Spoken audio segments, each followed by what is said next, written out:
السلام عليكم ورحمة الله وبركاته. أهلا بيكم معايا فيديو جديد من وي. فيديو النهاردة إن شاء الله هشرح فيه معاكم طريقة عمل وحدة مربعة سهلة وبسيطة لعمل مفرش سرير أو بطانية بيبي. ممكن كمان نكون منها مفرش للسفرة، وكمان ممكن نكون منها شال مستطيل. أتمنى تكون سهلة وبسيطة عليكم وكمان تنول أعجابكم. بسم الله الرحمن الرحيم. مفرشنا النهاردة أو وحدتنا النهاردة بنكون كل وحدة بلون، يعني تقدري تشتغلي المفرش كله بألوان مختلفة زي ما احنا هنشوف مع بعض النهاردة. بنجمعهم بس بلون واحد اللي هو بيكون لون التشبيك. بنشتغل التشبيك باستخدام غرزة الحشو. هستخدم معاكم خيط صوف متوسط السمك مع إبرة رقم 3.5 ملم. نوع الخيط، سمك الخيط زي ما انت حابة، اشتغل اللي انت عاوزاه. بسم الله الرحمن الرحيم. في البداية ابتدي أكون دائرة، عقدة بداية بالشكل ده. بلف الخيط حلقة على الهواء، بدخل داخل الحلقة، اسحب الخيط واخرج منها. طرف الخيط بشده بقى في عقدة بداية. بكون دائرة مكونة من 4 سلاسل. ازاي بكون السلسلة؟ بيكون عندك على الابرة حلقة. بسم الله الرحمن الرحيم. بلف الخيط واخرج منها 1 2 3 4. بنسيب ال3 سلاسل الأخيرة وبروح لأول سلسلة اشتغلتها. بدخل تحت حرف الحلقة الأمامية وأسحب الخيط واخرج من تحت الحلقة دي ومن تحت الحلقة اللي عندي على الإبرة بغرزة منزلقة. هبتدي في بداية السطر أشتغل 4 سلسلة. هعتبر السلسلتين الأولانيين عمود، والسلسلتين اللي بعديهم مسافة بين العمود والعمود اللي هروح أشتغله. هتقولوا لي يا رندا ارتفاع العمود بلفة بيكون 3 سلسلة. معلش، عشان الموديل بتاعنا يطلع مظبوط هنخليهم سلسلتين النهارده، لكن الارتفاع الصحيح للعمود هو 3 سلسلة. احنا بنغير بس علشان خاطر الموديل يطلع مظبوط. 1 2 ودول بنعتبرهم عمود، وبعد كده 3 4 ودول السلسلتين اللي بعد العمود اللي احنا اشتغلناه الاول.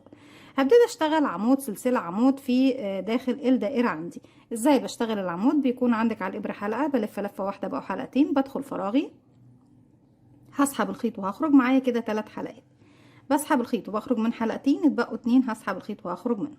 يبقى كده عمود، سلسلة، كمان مرة في نفس الفراغ، عمود،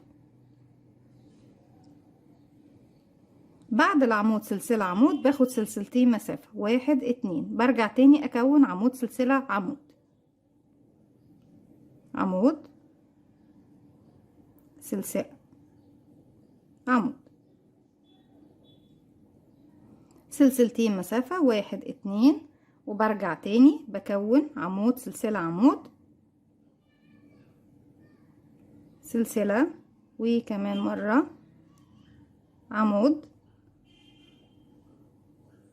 سلسلتين، وهروح هشتغل عمود واحد بس. كده كونا هنا عمود سلسلة عمود، ودول سلسلتين، عمود سلسلة عمود، دول سلسلتين، عمود سلسلة عمود، دول سلسلتين. هنا عندي العمود، هنشتغل بقى في نفس الفراغ هنا عمود كمان. بقية المجموعة الأولى اللي هي طبعا تعتبر بالنسبة لي المجموعة رقم 4، عمود وسلسلة، وهنروح بقى نقفل في السلسلة رقم 2 بغرزة منزلقة. علشان كده بكون كملت السطر بتاعي. نشوف بس بداية السلاسل. 1 رقم 2 اهي، بدخل وبقفل بغرزة منزلقة فوقي.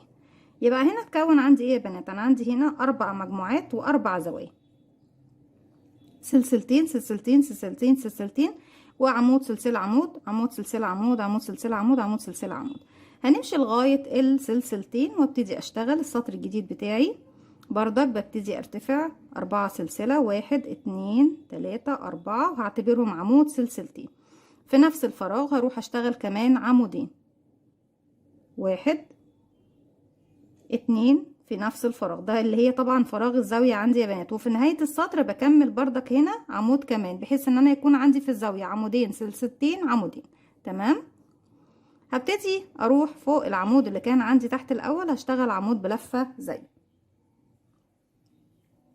فوق السلسلة، سلسلة كمان زيها، واروح فوق العمود اشتغل عمود زيه.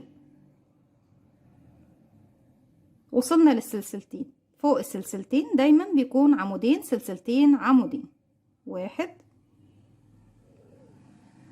2 عمود، 2 سلسلة، 1 2، كمان مرة في نفس الفراغ 2 عمود، 1 2. نرجع نشتغل عمود سلسلة عمود،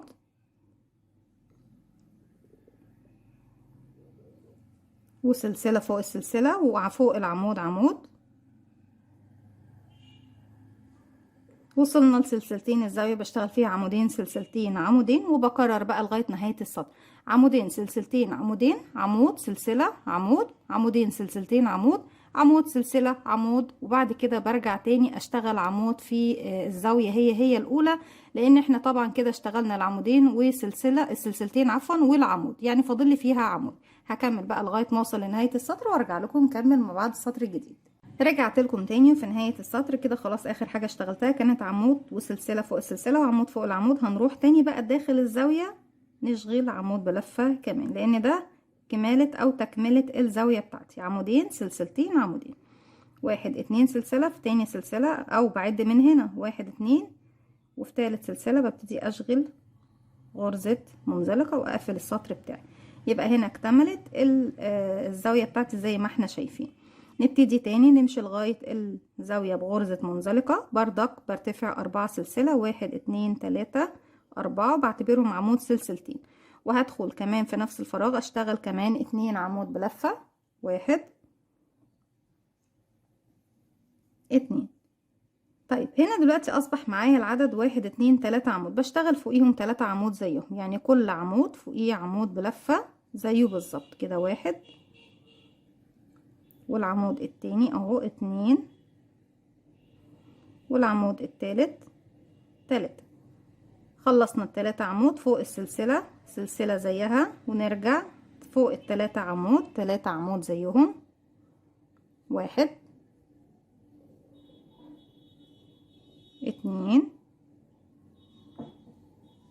3.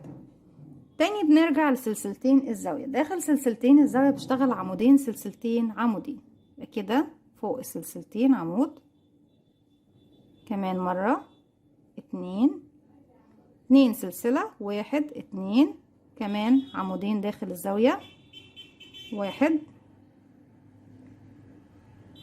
2. نرجع تاني نكرر نفس اللي احنا عملناه في المكان ده بنعمله في المكان ده. فوق ال3 عمود 3 عمود، فوق السلسلة سلسلة، فوق ال3 عمود 3 عمود، فوق سلسلتين الزاوية عمودين سلسلتين عمودين، وبفضل اكرر في ال4 جوانب بنفس الطريقة لغاية ما اوصل لنهاية السطر. هكمل وارجع لكم نبتدي السطر الجديد مع بعض. رجعت لكم تاني في نهاية السطر رقم 3. بنكمل العمود الاخير اللي هو طبعا بيكون اول عمود عندي في الزاوية زي ما احنا شايفين كده، عمود وده عمود والسلسلتين. في تاني سلسلة ارتفاع بدخل وبقفل بغرزة منزلقة، يبقى عندي هنا عمودين سلسلتين عمودين. طيب السطر اللي جاي هنبتدي بس في اختلاف هيكون في الزاوية، وفي اختلاف هيكون هنا في المكان دوت، وبالإضافة كمان لاختلاف تالت هيكون فوق العمودين دول والعمودين دول. تمام. هنبتدي نمشي بمنزلقة لغاية السلاسل. في المكان ده ببتدي ارتفع 4 سلسلة، 1 2 3 4. المرة دي مش هعتبرهم السلسلتين عمود وسلسلتين اللي بعدهم مسافة، لا هعتبرهم كلهم عمود ب2 لفة. تمام يا بنات. واشتغل كمان عمود ب2 لفة في نفس الفراغ. بيكون عندك على الإبرة حلقة، بلف 1 2، بدخل فراغي اسحب الخيط واخرج معايا كده 4 حلقات. هسحب الخيط واخرج من حلقتين يتبقوا 3، هسحب الخيط واخرج من حلقتين يتبقوا 2، هسحب الخيط واخرج من. يبقى كده انا اشتغلت عمود ب2 لفة، وبعد كده عمود ب2 لفة، بعد منه عمودين بلفة واحدة، 1 2. طيب المفروض ان انا بشتغل في الزاوية ايه؟ عمودين بلفة واحدة، عمود ب2 لفة، عمود ب2 لفة، عمودين بلفة واحدة، يعني عمودين بلفة، عمودين ب2 لفة، عمودين بلفة. تمام. لكن هما بيتقسموا معايا مجموعتين. يعني بصوا انا عندي هنا العمود ب2 لفة ده هيكون جنب منه عمودين لليمين، والعمود ب2 لفة التاني جنب منه عمودين بلفة واحدة على اليسار. تمام. هنبتدي نشتغل فوق العمود ده عمود كده 1، واللي بعده 2، واللي بعده 3. بس بشتغل 3 عمود بلفة. طيب العمودين الباقيين يا رندا هنوديهم فين؟ هنشتغلهم على اساس ان هم يكونوا بحلقة واحدة من فوق، يعني عمود واحد. بعمل ديكريس تناقص، بلف الخيط، بدخل فراغي، هسحب الخيط وهخرج، هسحب الخيط واخرج من حلقتين واخلي الحلقة الاخيرة، بلف الخيط مرة تانية وادخل الفراغ اللي بعده، اسحب الخيط واخرج، اسحب الخيط واخرج من حلقتين واخلي الاخيرة 3 حلقات على الابرة، اسحب الخيط واخرجي منهم التلاتة. فوق السلسلة هاخد 3 سلاسل، 1 2 3 عفوا. ارجع اخد العمودين دول في حلقة واحدة من فوق زي دول بالظبط، ديكريس تناقص كده 1 والعمود اللي بعده كمان عمود معاه، يبقى 2 ومعايا 3 حلقات، الحلقة الأساسية وحلقتين العمودين. أسحب الخيط واخرج من ال3 مع بعض. هنروح لل3 عمود دول فوقيهم 3 عمود ايه زي ال3 اللي احنا اشتغلناهم في الأول هنا. 1 2 3. تاني وصلت للزاوية. بشتغل في الزاوية ايه يا بنات؟ بشتغل عمودين بلفة، عمودين ب2 لفة، عمودين بلفة في نفس الفراغ. عفوا. 1 2 عمود بلفة واحدة. بعد كده ببتدي اشتغل وبنكمل بعد عمودين بلفة واحدة عمودين ب2 لفة كده. 1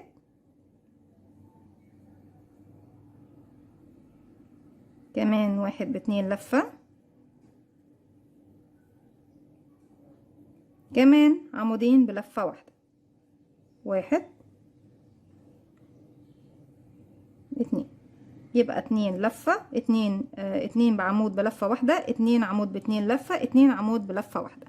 برجع تاني بكرر 1 2 3 عمود بشتغلهم فوق كل عمود عمود، باخد ديكريس تناقص على العمودين دول، باخد فوق سلسلة 3 سلسلة تناقص ديكريس على العمودين دول، بعد كده 3 عمود فوق ال3 عمود، وبكرر فوق الزاوية 2 عمود بلفة واحدة، 2 عمود ب2 لفة، 2 عمود بلفة واحدة، وبكرر لغاية ما بوصل لنهاية السطر بنفس الطريقة.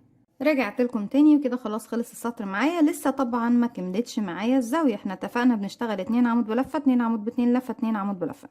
احنا في بداية السطر اشتغلت 4 سلسلة وعمود ب2 لفة وعمودين بلفة، يعني ايه 2 بلفة 2 ب2 لفة، فاضل لي 2 بلفة واحدة في البداية. برجع بشتغلهم عمود بلفة كمان مرة في نفس الفراغ، عمود بلفة،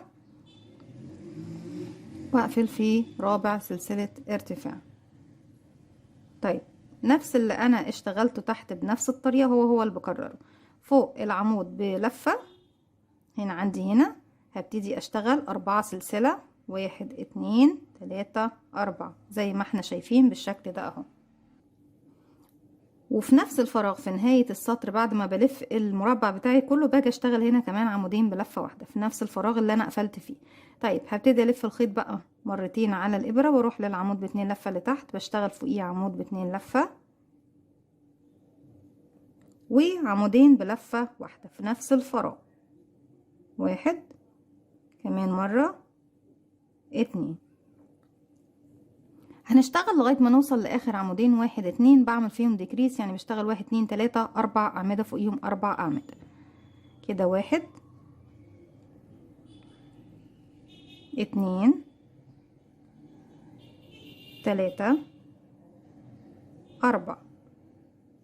وصلنا لآخر عمودين، طبعا هم عمودين بس يا بنات، ده عمود اهو حرف الفي ليه، والعمودين اللي كانوا مجموعين مع بعض في حلقة واحدة من فوق ده عمود واحد بس. بلف الخيط بدخل فراغي الاول، بسحب الخيط وبخرج، بسحب من حلقتين واخلي الحلقة الاخيرة، الف الخيط بدخل فراغي اسحب الخيط واخرج، اسحب من حلقتين واخلي الاخيرة. معانا حلقة اساسية حلقتين العمودين، بسحب الخيط واخرج من ال3 مع بعض. تحت كان عندي 3 سلسلة، هاخد 3 سلسلة 1 2 3، وهروح للسلسلة رقم 2 او من تحت السلاسل نفسها اهي بالشكل دوت، يا اما ادخل في السلسلة نفسها او من تحت السلاسل مباشرة.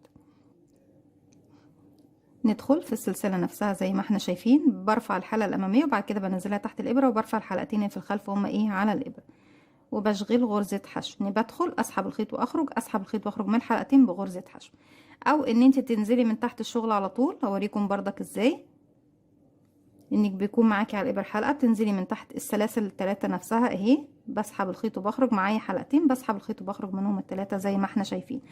اما تدخلي في السلسلة رقم 2 او تدخلي من تحت الشغل على طول في من تحت الثلاث سلاسل اللي يريحك فيهم، الاتنين صح مفيش فيهم اي مشكلة.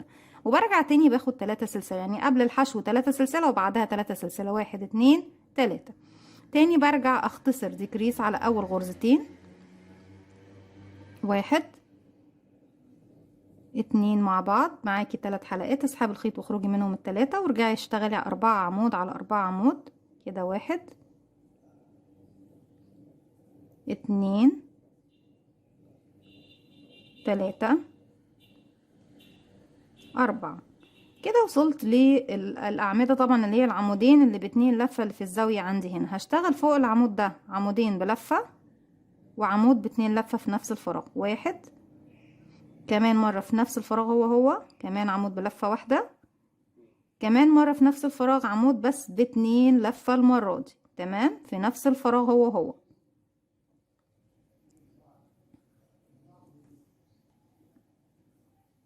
في العمود اللي بعده بكرر نفس المسألة، بس بتبتدي بالعكس. يعني أنا هنا ابتديت بالعمودين بلفة واحدة، لا هنا هبتدي بالعمود بلفتين. تمام، لان هو اللي بيكون جنب العمود بلفتين اخوه. عمود باتنين لفة في الفراغ اللي بعده بقى،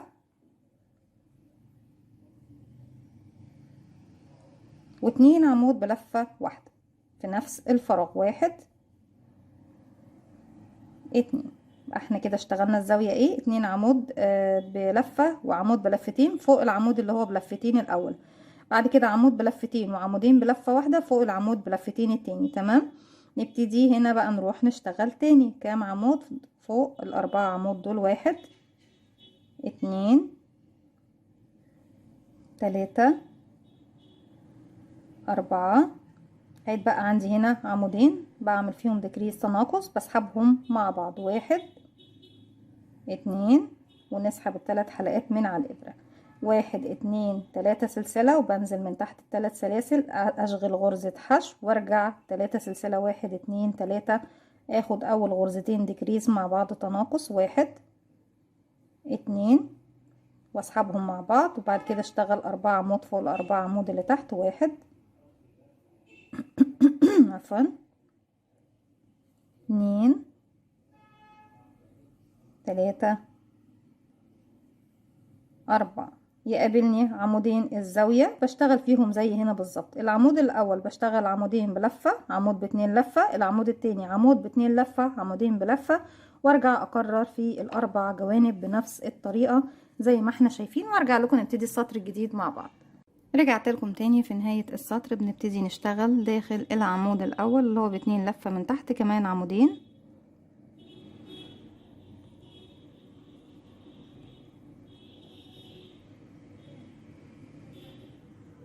وفي رابع سلسلة ارتفاع واحد اتنين تلاتة اربعة ببتدي اقفل بمنزلقة زي ما احنا شايفين بالشكل ده. بيكون اكتمل معايا السطر واكتملت معايا كمان الزاوية. طيب تعالوا نبتدي نشوف هنشتغل ايه في المكان دوت يا بنات. السطر ده هنبتدي نشتغل بغرز الحشو والسلاسل. هرتفع سلسلة، وفي نفس المكان هو اللي قفلت فيه بشغل غرزة حشو واخد اربعة سلسلة. واحد اتنين تلاتة اربعة، واروح للعمود باتنين لفة التاني وبشغل فوقيه غرزة حشو. انا كده عملت الزاوية في المكان ده. هاخد 3 سلسلة داخل الزوايا، بس الاربعة باخد 4 سلسلة، لكن كل الشغل بتاعي في السطر كله باخد 3 سلسلة.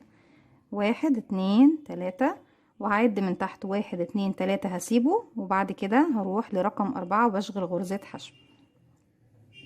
واحد اتنين تلاتة سلسلة، هنعد واحد اتنين تلاتة نسيبهم، ونروح من اول سلسلة هنا اهو بنزل بشغل غرزة حشو. واحد اتنين تلاتة، وهروح هسيب طبعا السلسلة والحشو والسلسلة، واروح هنا اشغل غرزة حشو في السلسلة الاولى عندي هنا من اللي هي طبعا بعد السلاسل، يعني اخر واحدة من السلاسل التلاتة. واحد اتنين تلاتة سلسلة، هنعد واحد اتنين تلاتة بسيبهم، ورقم 4 بشغل فوقيهم غرزة حشو. تلاتة سلسلة، بنعد تحتهم واحد اتنين تلاتة، وفي رقم 4 اللي هو عمود الزاوية اللي باتنين لفة الاول حشو. طب احنا كده وصلنا للزاوية، يبقى 4 سلسلة. واحد اتنين تلاتة اربعة، واروح للعمود باتنين لفة التاني واعمل كمان غرزة حشو وبكرر. عفوا سامحوني بس شرقانة شوية. بكرر اللي انا اشتغلته على الجانب ده هو اللي بكرره على الثلاث جوانب الباقيين. باخد 3 سلسلة، اسيب تحتهم 3 فراغات، وفي رقم 4 بشغل حشو. 3 سلسلة في اول سلسلة بشغل حشو، 3 سلسلة في اخر سلسلة هنا بشغل حشو، 3 سلسلة في رقم 4 بشغل حشو، 3 سلسلة، وبروح في العمود باتنين لفة الاول حشو، 4 سلسلة، وفي العمود باتنين لفة التاني حشو تانية، وبكرر دوت لغاية ما بوصل لنهاية السطر. هكمل وارجع لكم. رجعت لكم تاني. في نهاية السطر اخر حاجة كنت شغلاها كانت التلاتة سلسلة. بنبتدي نروح لاول غرزة حشو اشتغلناها، لان التلاتة سلسلة دول بعد واحد اتنين تلاتة خلاص بسيبهم وبروح. المفروض ان انا اشتغل هنا حشو، انا كده كده اشتغلتها في بداية السطر. فوق حرف الفي ليها بدخل وبقفل بغرزة منزلقة. ببتدي بردك امشي لغاية السلاسل الاربعة بمنزلقة، وابتدي في نفس المكان ارتفع سلسلة واشغل غرزة حشو 4 سلسلة، 1 2 3 4، وكمان مرة في نفس الفراغ غرزة حشو. طيب بردك بنرجع نكرر نفس اللي عملناه تحت، 3 سلسلة حشو 3 سلسلة حشو لغاية ما اوصل الزاوية التانية. 1 2 3. هنا المرة دي هنشتغل فين؟ يا اما بتعدي السلسلة رقم 2 تدخلي فيها تشتغلي، او تنزلي من تحت السلاسل مباشرة وتشغلي غرزة حشو. 1 2 3 سلسلة من تحت السلاسل التلاتة اللي تحت بشغل غرزة حشو. 1 2 3 سلسلة، بنزل من تحت السلاسل التلاتة الجايين، اسحب الخيط واخرج واشغل غرزة حشو. 1 2 3 وحشو على السلاسل التلاتة اللي تحت. 1 2 3 وحشو على السلاسل التلاتة اللي تحت. هنا هنقابل ايه؟ الزاوية. 1 2 3 وهدخل بقى داخل الزاوية هنا اشغل حشو. 4 سلسلة، 1 2 3 4، وكمان مرة في نفس الفراغ غرزة حشو. برجع تاني بقى بكرر نفس اللي انا اشتغلته، 3 سلسلة حشو 3 سلسلة حشو 3 سلسلة حشو 3 حشو 3 حشو 3 حشو 4 سلسلة حشو كمان في نفس الفراغ، وبكرر دوت لغاية ما بوصل لنهاية السطر. هكمل وارجع لكم. رجعت لكم تاني في نهاية السطر. ببتدي في اول غرزة حشو اشتغلتها بروح اقفل بغرزة منزلقة فوق طبعا حرف الفي الخاص بيه. طيب السطر اللي جاي بيكون السطر الاخير بالنسبة لنا، وبعد منه بنبتدي نشبك. طب يا رندا، احنا ممكن نغير طريقة التشبيك باستخدام غرزة الحشو ونشبك بأي طريقة تانية؟ طبعا زي ما انت عاوزة، ده ليكي مطلق الحرية. انك تشبكي بغرزة الحشو ماشي، بغرزة المنزلقة اوكي، تشبكي بالخيط وبالإبرة اوكي، تشبكي بطريقة مربع الجراني، تشبكي بطريقة الزجزاج، اي طريقة انت حباها تشبكي بيها مفيش اي مشكلة. طريقة تشبيك الوحدات هي شيء ذوقيا يعني يرجع لك انت، تقدري تختاري الطريقة اللي تريحك او تحبيها. انا بشرح موديل لكن انتوا تقدروا تغيروا في الموديل زي ما انتوا عاوزين. نبتدي نمشي بمنزلقة لغاية السلاسل الاربعة وابتدي اشتغل. داخل السلاسل الاربعة دايما هشتغل 3 عمود سلسلتين 3 عمود، اما فوق ال3 سلسلة دايما هيكونوا 3 عمود بس. تمام؟ يعني الاربع زوايا هي اللي بيكون فيها مرتين شغل، 3 عمود سلسلتين 3 عمود، اما كل فراغ بيكون فيه مرة واحدة شغل بس، يعني 3 عمود بلفة بس.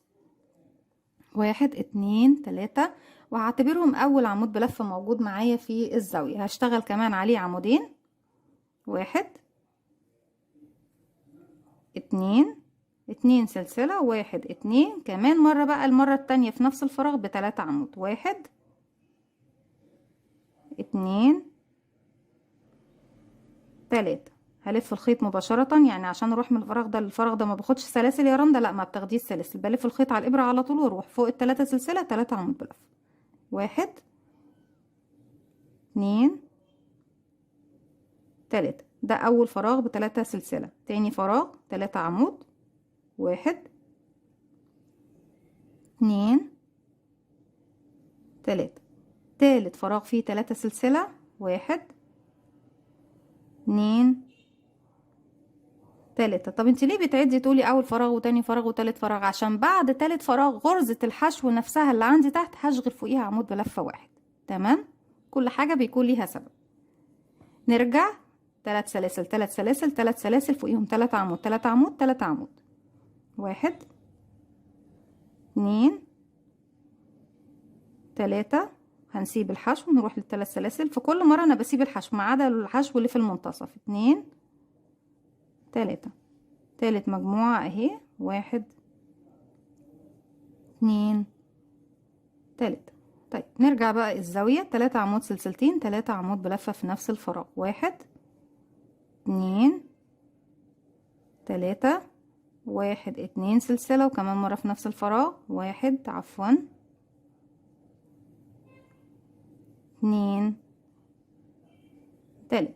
هرجع تاني اكرر 3 عمود 3 عمود 3 عمود فوق الحشو في المنتصف دي عمود واحد بس، وارجع 3 عمود 3 عمود 3 عمود فوق الزاوية بيكون عندي 3 عمود سلسلتين 3 عمود في نفس الفراغ. بكمل لغاية ما بوصل لنهاية السطر وارجع لكم نشوف طريقة التشبيك مع بعض شكلها ايه. رجعت لكم تاني، وزي ما احنا شايفين كده بتكون اكتملت وحدتنا النهاردة، وحدة الزهرة. هي بتتكون من زهرة زي ما احنا شايفين، يمكن بس في بداية الفيديو ما بحبش اقول شكلها ايه، بس هي في نهاية الفيديو بحب ان الوحدة تتكلم عن نفسها. زي ما احنا شايفين في ثالث سلسلة ارتفاع ببتدي اقفل بغرزة منزلقة وبسحب الخيط وبسيب مسافة كافية ان انا طبعا بإبرة التنظيف ابتدي اقدر انظف الخيوط مع بعضها. طيب طريقة التشبيك بتكون باستخدام غرزة الحشو. لو هتشبكي بالمنزلقة او بالخيط والإبرة بتشبكي على ظهر الشغل، غرزة الحشو بتشبكي على وش الشغل. طريقة غرزة الجراني او تشبيك الجراني بيكون على وش الشغل. شكل الزجزاج او تشبيك المنزلقة او تشبيك غرزة الحشو برضك بيكون على وش الشغل. اقصد وش غرزة الحشو تانية بشكل تاني يا بنات على فكرة، عشان ما تفتكروش ان انا بكرر نفس الكلمة. نبتدي نجيب الوحدتين اهم، الوشين. انا عندي الوش اهو والوش التاني الناحية التانية، وببتدي اجيب الخيط، بلف الخيط حلقة على الهواء، بدخل داخل الحلقة اسحب الخيط واقفل عقدة بداية. هبتدي انا كده معايا حلقة على الهواء، بدل ما هدخل بقى وارتفع سلسلة والكلام ده، لا، معاكي الحلقة ادخلي من تحت الزاويتين اهم واسحبي الخيط واخرجي معاكي حلقتين، اشغلي غرزة حشو على طول من بداية الشغل. نبتدي طيب دلوقتي لما بنروح نشبك في الوحدتين التانيين عندنا طريقتين. طريقة اللي هي طبعا المعتادة الطبيعية اللي كلنا بنشتغل بيها، انك تدخلي تحت حرف الفي للغرزة دي وتحت حرف الفي للغرزة اللي وراها بشكل كامل، تمام، وتسحبي الخيط وتخرجي وتشغلي غرزة الحشو. او انك تاخدي الحلقة الخلفية، يعني انا عندي هنا حلقتين امامية مع خلفية، وهنا بردك امامية مع خلفية، لا هاخد بقى الخلفية مع الامامية، تمام، واشغل غرزة الحشو بتاعتي. ايها متفضلين مفيش مشكلة. تعالوا اوريكم دي واوريكم دي. هدخل اسحب الخيط واخرج واشغل غرزة حشو، نرجع تاني بسيب الامامية واروح للخلفية واخد الامامية اللي وراها على طول، يعني الاتنين اللي قصاد بعض، اسحب الخيط واخرج معايا حلقتين هشغل غرزة حشو. خلفي مع امامي، باك لوب مع فرونت لوب، واسحب الخيط واخرج من الحلقتين واشغل غرزة حشو. تاني مرة الباك لوب الحلقة الخلفية مع الحلقة الامامية الفرونت لوب واشغل غرزة حشو. في الحالة دي بيحصل معايا حاجة، انا بفضل دايما الطريقة دي يا بنات جدا جدا جدا. هقول لكم ليه. بصوا لما بنيجي نشتغل بالطريقة دي اهو، انا عندي مكان التشبيك بيكون بارز صحيح لفوق، لكن بيكون هو خط في المنتصف. الحلقة الامامية اللي انا كنت سايباها هنا اهي واضحة وباينة عندي، مريحة الشغل، يعني مش مخلية الوحدة مشدودة معايا لفوق، لا الوحدة مش مشدودة، الوحدة اهي مرتاحة ومفرودة زي ما هي. بردك من الجانب ده الخط اللي انا سبته، الحلقة الخلفية اللي انا سبتها اهي، وبردك الوحدة مش مشدودة. طيب يا رندا لو احنا شبكنا بقى بالطريقة التانية، دي الطريقة اللي انا دايما بفضلها، دي الطريقة اللي انا بحبها، وهي طبعا هي طريقة ايه مبتكرة يعني. نبتدي نشتغل بالطريقة العادية اللي بنشبك بيها بالطريقة العادية خالص بقى التقليدية لغرزة الحشو، ان انا بدخل تحت حرف الفي كامل من هنا وتحت حرف الفي كامل من هنا واسحب الخيط وبخرج وبشغل غرزة حشو. في كل الغرز باخد غرزة من هنا وغرزة من هنا تحت حرفين الفي، يعني حرفين هنا وحرفين هنا، وبشغل غرزة ايه الحشو بتاعتي، وبفضل لغاية ما بمشي لغاية ما بوصل للزاوية التانية، او بخلص بقى الخط اللي انا شغلاه. لو انا حاطة مربعات كتير جنب بعضها ببتدي اشبك بنفس الطريقة. في الحالة دي اهي شايفين انا ما عنديش هنا حلقة امامية وما عنديش هنا حلقة خلفية، انا عندي الوحدتين مشبوكين في بعض والخط اللي في المنتصف بس هو ايه اللي باين. في الحالة دي هي طبعا شكلها حلو جدا وجميل ومفيش اختلاف كتير، يعني المحترفات بس في الكروشيه هم اللي ممكن يدققوا في نقطة زي كده او ياخدوا بالهم من نقطة زي دي. بحس شوية ان الوحدة مشدودة معايا لفوق من هنا ومشدودة معايا لفوق من هنا، لان انا سحبة الوحدتين مع بعض ايه بغرزة الحشو. لكن انا زي ما قلت لكم ليكم مطلق الحرية انكم تختاروا اي طريقة من الطريقتين، الطريقتين صح، لكن هتدينا اختلاف بسيط، يعني يعتبر معنوي غير ملموس. انت بس الوحيدة اللي تقدري ايه تميزيه او تفهميه. بكده بكون وصلت معاكم لنهاية فيديو النهاردة او فكرتي النهاردة، اتمنى تكون سهلة وبسيطة عليكم وكمان تنول اعجابكم. ما تنسوش فضل الله ليس امرا، اذا عجبكم الفيديو كنت خفيفة على قلوبكم تدعموني بلايك وشير وسبسكرايب، واستنوني فيديو جديد من وي. متنسوش كمان تفعلوا زرار الجرس يوصلكم مني كل جديد. السلام عليكم ورحمة الله وبركاته.